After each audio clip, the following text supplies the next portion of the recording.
lalagyan nyo. Hala, ang sarap hawakan. Hala, ang cute! Tignan yung akin, butter. Sobrang sikat neto. Wala pala kayo sa squishy ko eh. Malaki, mahaba, tapos malambot. Ano yung mga hawak nyo, ha? Ano yung ginaganyan-ganyan nyo? Ma'am, uso kasi tayo mga squishy.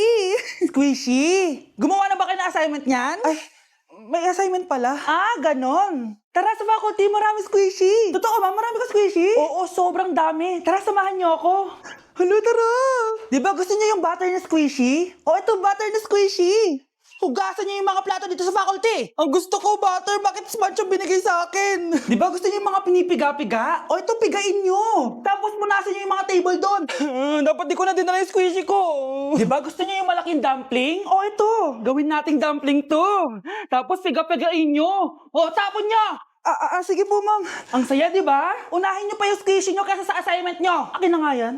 Hala, sarap pala nito. Iuwi kita.